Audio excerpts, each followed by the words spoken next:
Hey everybody, welcome back to MACkiteboarding.com Foil Fridays. This is Tucker, and today I'm going to talk with you about the Slingshot Phantasm 1001 wing foil. Woo! So if you're interested in this wing, hang around. I'll tell you a little about it, especially tell you about my experience with it after riding it for a while now, and some important details about how to set it up with your Phantasm foil kit.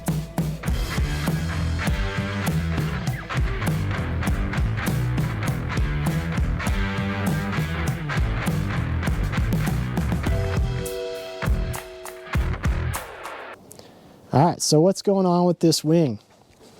The Phantasm 1001. She is very high aspect, very thin, as you can tell here. Slim, fast, just a rock star. As you can tell here, I've been riding it with the 400 stabilizer and the 710 fuselage, although I've also ridden it on the shorter fuse, and that was a blast as well. Little wreath in there. Anybody buying for Christmas presents, your foiler will love this foil.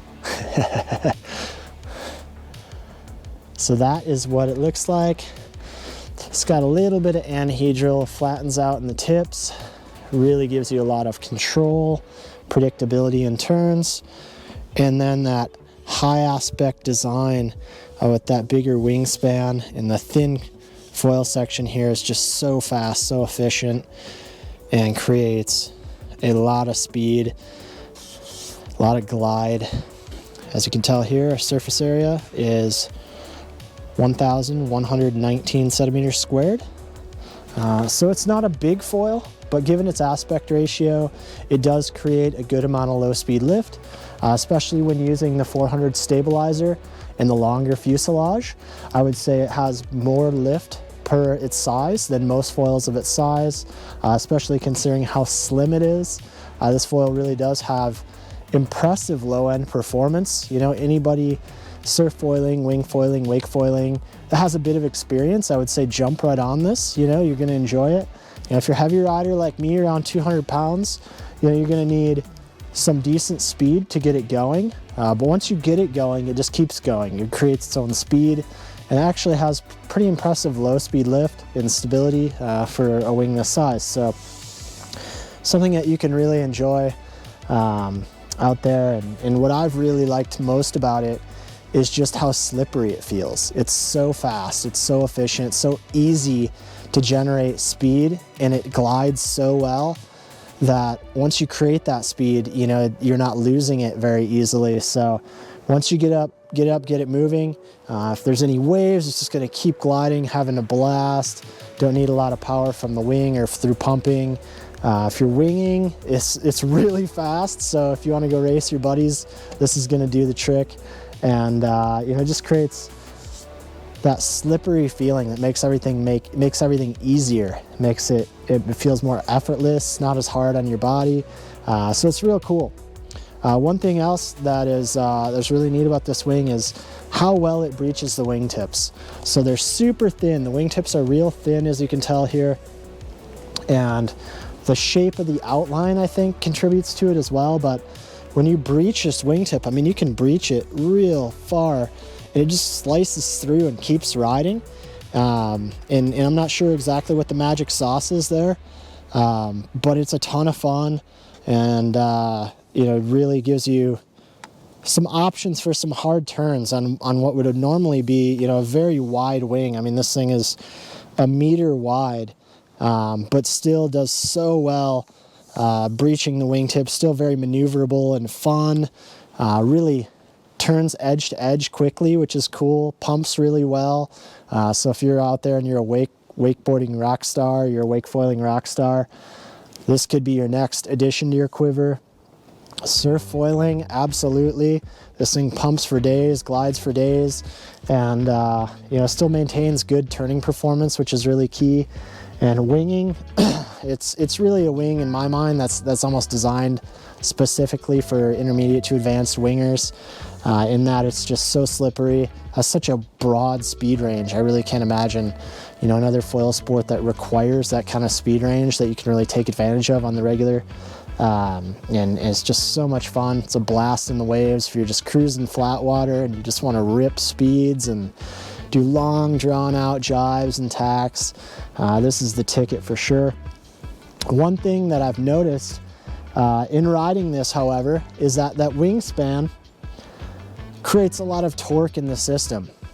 So on the normal 91 mast, on their aluminum masts, you know, it can be problematic, especially for a harder rider, heavier rider like myself. The 91 mast, I can definitely feel a little bit of deflection and twist when I'm maneuvering hard turns. So it might be time to step up to the wide version Phantasm carbon mast to eliminate that, or just learn to like it. You know, a little bit of flex, a little bit of deflection can be a good thing. You know, add a little flair to your turns, but it does make it feel a little bit more nervous and difficult to ride. On the aluminum mast, it's quite a bit stiffer, even in the normal hoverglide mast size, or thickness, I should say.